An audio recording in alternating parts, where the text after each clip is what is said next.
Everyone, welcome back to my YouTube channel. तो जैसा कि आपको पता है, मैं आपसे डिस्कस कर रही हूँ सी-टेट के सब्जेक्ट वाइज सिलेबस को। इससे पहले मैंने आपके साथ सीडीपी और हिंदी का डिस्कस कर दिया है। अगर अभी तक आपने वो वीडियो नहीं देखी तो आप जाकर चेकआउट कर सकते हो कि आपको क्या क्या पढ़ना चाहिए, क्या सिलेबस होता है आपका। सारी चीजें मैंने डिस्कस कर दी हैं, तो प्लीज जाकर वीडियो को चेकआउट जरूर कीजिएगा। लिंक मैं आपको डिस्क्रिप्शन में दे दूंगी। और आज की वीडियो में मैं आपके साथ डिस्कस करने वाली हूँ सी-टेट संस्कृत सिलेबस को।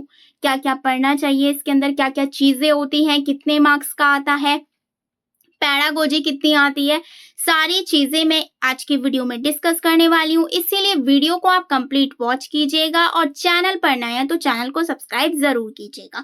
तो चलिए देख लेते हैं वन बाय वन। सब कुछ बताऊंगी, पढ़ना कहाँ से है, क्या क्या चीजें आती हैं, क्या क्या चीजें आपको फॉलो करनी है। और ये चीजें आप स्टार्टिंग से फॉलो करोगे तो इजीली आपके 30 आउट ऑफ 30 कहीं नहीं गए, क्योंकि इसके अंदर एक तो ग्रामर नहीं पूछी जाती, तो ग्रामर तो आपको पढ़नी ही नहीं है। बस दो ही चीज आती हैं, तो देख लेते हैं। सी-टेट की फर्स्ट वीडियो में मैंने आपको बता दिया था, जिसके अंदर मैंने आपको बताया था कि कितने सब्जेक्ट होते हैं और कितने कितने मार्क्स के आते हैं।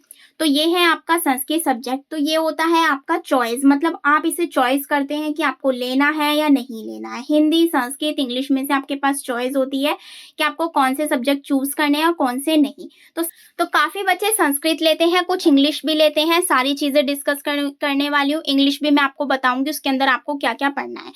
एक तो चीज मैं ये बता देती हूँ, जितनी भी लैंग्वेज होती है सबका सेम रोल होता है, कुछ अलग नहीं होता है। पैडागोजी तो बिल्कुल सेम होती है। इंग्लिश में बस इंग्लिश की पूछ ली जाती है और हिंदी और संस्कृत लैंग्वेज का डिफरेंस है, चीजें सेम है। आप इसमें देखिएगा। देखिए जो आपकी संस्कृत है वो भी आपकी 30 मार्क्स की आती है। फर्स्ट पेपर कह लो चाहे सेकंड पेपर ले लो, लेकिन अगर कोई हिंदी के साथ संस्कृत लेता है ना, उसे ज्यादा बेनिफिट हो जाता है, क्योंकि हिंदी का बहुत ज्यादा कवरअप हो जाता है आपके संस्कृत में। अगर आप एक सब्जेक्ट की भी प्रिपरेशन कर रहे हैं तो दूसरा आपका अपने आप हो जाता है। तो मैं तो यही कहूंगी, जो बच्चे हिंदी लेते हैं उनको संस्कृत ही चूज करना चाहिए। क्लियर हो गया। अब देखिए फर्स्ट पेपर में भी आपका संस्कृत आता है, सेकंड में भी आता है। तो यहाँ पर मैं आपका 60 मार्क्स का कवर कर दूंगी। आपको पढ़ना क्या है, क्या क्या चीजें फॉलो करनी है, सब। सबसे पहले मैं बता दूं, जो ये 30 मार्क्स होते हैं आपके दो पार्ट में डिवाइड होते हैं। फर्स्ट इज गद्यांश पद्यांश, सेकंड इज पैडागोजी। गद्यांश पद्यांश में आपका 15 मार्क्स का देखने को मिल जाता है एंड आपकी पैडागोजी भी आपको 15 मार्क्स की देखने को मिल जाती है। गद्यांश पद्यांश आप कैसे सॉल्व कर सकते हो? संस्कृत का गद्यांश पद्यांश जो होता है बहुत ज्यादा इजी होता है। बस आपको वर्ड्स देखना है कि कौन सा वर्ड्स कहाँ पर पूछा गया है। डायरेक्ट आप पैराग्राफ में जाइए, इजीली वो वर्ड देखिए, इजीली निकल जाता है। बहुत इजी होता है संस्कृत का। बट इजी उसके लिए है जो एटलीस्ट 3 से 4 बार प्रैक्टिस कर चुका हो गद्यांश पद्यांश की, क्योंकि बहुत ज्यादा जरूरी है प्रैक्टिस।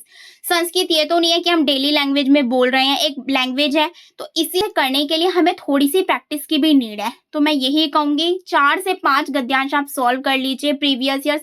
और देखिए ये तो मैं बिल्कुल बता दूं, गद्यांश पद्यांश रिपीट नहीं होते हैं, बस प्रैक्टिस जरूरी है। प्रैक्टिस जरूर करिएगा और प्रीवियस ईयर्स की कर लीजिएगा, आपको बहुत हेल्प हो जाएगी। तो देखिए गद्यांश पद्यांश आप किससे कर सकते हो? PYQ से कर सकते हो या प्रैक्टिस कर सकते हो। बट ये भी नहीं है कि आप कहीं और पहुंच गए। सी-टेट लेवल के ही करिएगा, सी-टेट के कर लीजिएगा, यूपी-टेट के, यू-टेट के, अदर टेट के, जिसके भी आप करना चाहते हैं तो कर सकते हैं। बस प्रैक्टिस इंपॉर्टेंट है। तो 15 नंबर आपके यहाँ से हो गए। ग्रामर नहीं आती तो मैं आपको ग्रामर के लिए सजेस्ट नहीं करूंगी। इसके अलावा देखिए आपकी पैडागोजी 15 मार्क्स की होती है। सबसे पहले तो देखिए इसके लिए आप टैग वर्ड्स को फॉलो कीजिएगा। और टैग वर्ड्स में भी ये नहीं कि हिंदी के रट लिए, नहीं, हिंदी और संस्कृत का कॉम्बिनेशन। मतलब जैसे कि आपका संस्कृत में लिखा है अस्ति, इसे हिंदी में क्या कहते हैं? नास्ति। इसे हिंदी में क्या कहते हैं? तो ऐसे वर्ड्स के मीनिंग आपको पता होना चाहिए। संस्कृत की हिंदी बनानी आनी चाहिए पैडागोजी के लिए, बहुत ज्यादा मैंडेटरी है। अब देखिए इसके लिए कुछ इंपॉर्टेंट टॉपिक है। बाकी मैं आपके लिए यही कहूंगी, जो आपके हिंदी के टॉपिक है ना उन्हें अच्छे से कर लीजिएगा। वही चीज आपकी संस्कृत में भी रिपीट होती है।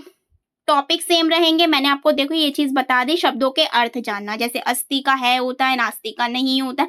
तो ऐसे ऐसे वर्ड्स के मीनिंग आपको पता होने चाहिए पैडागोजी को सॉल्व करने के लिए। इसके अलावा टैग वर्ड, कीवर्ड्स मैंने बता दिए जो आपको करने हैं। 2 चीज आप ये कर लीजिएगा। थर्ड में देखिए आप देखिए इंपॉर्टेंट टॉपिक देख सकते हैं जो आपको करने ही करने हैं। पहला है भाषा कौशल, हिंदी में भी है, कुछ नया तो है नहीं। सु, बो, पली, इसमें आ जाएगा श्रवण, सुनना, बोलना, पढ़ना, लिखना, तो ये चीज आपकी संस्कृत में आ जाएगी। ग्रहणात्मक कौशल एंड अभिव्यक्तात्मक कौशल को छोड़िएगा मत, एक क्वेश्चन आया रखा है, क्या होते हैं वो मैंने बताए हुए हैं। नेक्स्ट है अधिगम विकार, बहुत ज्यादा इंपॉर्टेंट है, ये तो हर सब्जेक्ट के लिए इंपॉर्टेंट है, इसलिए इसको तो छोड़ना नहीं है। पठन वाला इसके अंदर बहुत ज्यादा पूछा जाता है संस्कृत की अगर मैं बात करूं। एंड संस्कृत विधियां, ये देख सकते हैं आप संस्कृत विधियां कौन कौन सी होती हैं आपकी। पहली है पाठशाला, सूत्र विधि, वाद विवाद, व्याकरण, भाषण विधि, कक्षा नायक विधि एंड अदर्स भी होती हैं। काफी सारी विधि है, बस पता होना चाहिए किसमें क्या पूछा है। क्लियर हो गया, तो ये चीज आपको करनी है। एंड मूल्यांकन किसमें नहीं आया हुआ, सभी में आता है। फॉर्मेटिव, असेसमेंट, आकलन, मूल्यांकन, सारी चीजें। सूक्ष्म शिक्षणों उपागम, मैंने यहाँ पे थोड़ा संस्कृत में लिखा है क्योंकि मैं संस्कृत के लिए बता रही हूँ। सूक्ष्म शिक्षण के बारे में किसने दिया है, डॉक्टर एलन ने दिया है।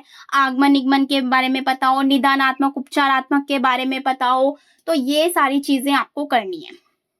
बाकी जितना भी हिंदी का पैडागोजी पोर्शन आप उसमें करेंगे, जैसे अब वो भी पूछा जाने लगा है, ऊर्ध्वमुखी अधोमुखी हो गया आपका, top to bottom, bottom to top, तो ये सारे टॉपिक्स भी आपके लिए इंपॉर्टेंट हो जाते हैं। कुछ न्यू टॉपिक्स ये ऐड हुए तो सारे पढ़ने हैं। जितने भी हिंदी की पैडागोजी आप करोगे ना, तो सेम आपको संस्कृत की करनी है। क्लियर हो गया। करोगे कैसे, देखिए मैंने आपको दो चीज बताई भी, आप यूट्यूब पर भी डायरेक्ट सर्च कर सकते हो संस्कृत टैग वर्ड, उन्हें लिख सकते हो, फॉलो कर सकते हो। इसके अलावा जितनी भी पैडागोजी, आप एक मैराथन देख सकते हो, उससे अपने नोट्स बना सकते हो, उनका रिवीजन कर सकते हो, तो ये चीज कर सकते हो। ये चीज फ्री ऑफ कॉस्ट है, इसके लिए मैंने आपको कोई बुक रेकमेंड नहीं की, तो बुक तो आपको लेनी ही नहीं है, आपको आपका सारा काम ऐसे ही हो जाएगा सीटेट का। तो क्लियर हो गया। इसके अलावा देखिए आप मेरे नोट्स बाय कर सकते हैं संस्कृत के, अगर आप लेना चाहते हैं। मैं एक बार आपको शो कर देती हूँ क्योंकि उसके अंदर मैंने सारी चीजें रख दी हैं।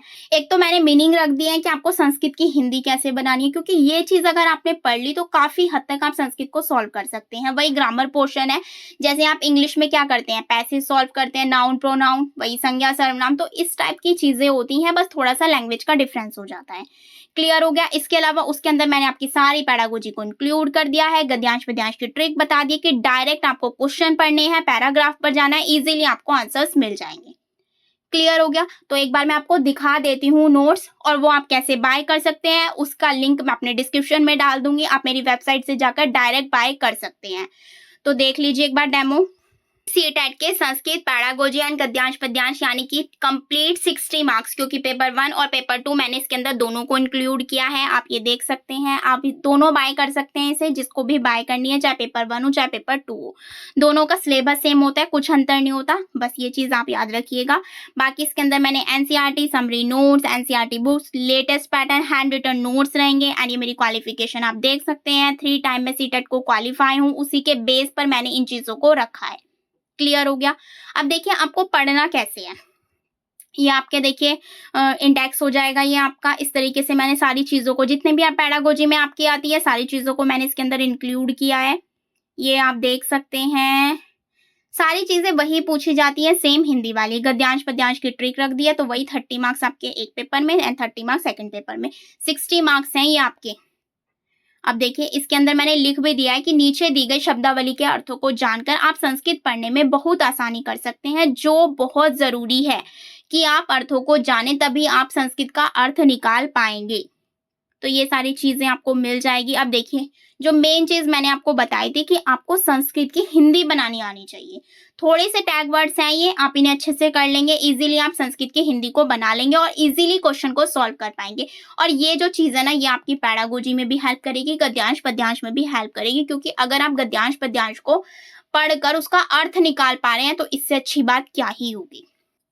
तो ये आप देख सकते हैं, इस तरीके के ये सारे वर्ड्स आपको मिलेंगे, पिक्चर वे में मिलेंगे। तो सारी चीजें मैंने इसके अंदर इंक्लूड किया है। देखिए अत्र को यहाँ बोलते हैं, तत्र वहां, कुत्र कहाँ, तो ऐसी अगर आप ये चीजें पढ़ लोगे तो इजीली आप सॉल्व कर पाओगे। तो बहुत सारे इसके अंदर वर्ड्स दिए गए हैं, बस इन्हें पढ़ लीजिएगा, गद्यांश पद्यांश को सॉल्व कर लीजिएगा, बहुत ईजी हो जाएगा। अब यहाँ से मैंने आपकी पैडागोजी को स्टार्ट कर दिया, तो सारी चीजें संस्कृत में है, कुछ हिंदी में नहीं मिलेगा। अगर आप हिंदी को पढ़ लोगे ना तो ईजिली आप संस्कृत का मीनिंग निकाल पाओगे। तो ये सारी चीजें हैं, सब कुछ इसके अंदर मैंने इंक्लूड किया है विद पिक्चर वे, ताकि आपको चीजें क्लियर रहें। प्याजे, वाइगोस्की, कॉलबर्ग, स्किनर, चोम्स्की सब इंपॉर्टेंट है लैंग्वेज के लिए, तो बहुत ज्यादा इंपॉर्टेंट है। इसलिए मैं बार बार कहती हूँ कि ये ऐसे टॉपिक है जो आपके ऑल सब्जेक्ट के लिए हेल्प करते हैं, अगर आप सीडीपी में इन्हें अच्छे से कर लेते हो। तो इसके अंदर मैंने सारी चीज़ें रखी हैं, संस्कृत वे में रखी हैं। ये नहीं आपको हिंदी मिलेगी इसके अंदर देखने के लिए, नहीं आपको टोटल इसके अंदर संस्कृत देखने को मिलेगी। क्लियर हो गया? अगर आप ये बाय करना चाहते हैं तो आप ये बाय कर सकते हैं, नहीं तो मैंने आपको शॉर्ट तरीका बता दिया। आप यूट्यूब पर सर्च कर अपने नोट्स बना सकते हैं, उनको बार-बार रिवीजन कर सकते हैं, इससे भी आपकी काफ़ी हेल्प हो जाएगी। क्लियर हो गया? ये आप कैसे बाय कर सकते हैं, इसका लिंक मैं आपको डिस्क्रिप्शन में प्रोवाइड करवा दूंगी। वेबसाइट पर आप जाएंगे डायरेक्ट, आप वहां से जाकर डायरेक्ट बाय कर सकते हैं। मैं आपको एक बार दिखा भी देती हूँ आपको कैसे कैसे बाय करना है। डिस्क्रिप्शन में मैं आपको लिंक दे दूंगी, उस पर आपको जाना है, लिंक पर क्लिक करना है, आप डायरेक्ट इस पेज पर पहुंच जाएंगे जो आपको शो हो रहा है अब। तो इस तरीके से आप नीचे स्क्रॉल करेंगे, यहाँ पर देखिए मैंने सी टेट के ऑलमोस्ट सारे सब्जेक्ट को यहाँ पर कवर किया हुआ है।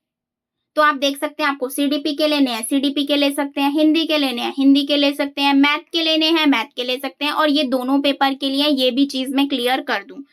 क्लियर हो गया? तो यहाँ से आप कोई सा भी जो भी आपको अच्छा लगे वो आप ले सकते हैं। इसी तरीके से आप यहाँ पर संस्कृत के बाय कर सकते हैं, जो मैंने आज की वीडियो में आपके साथ डिस्कस किया।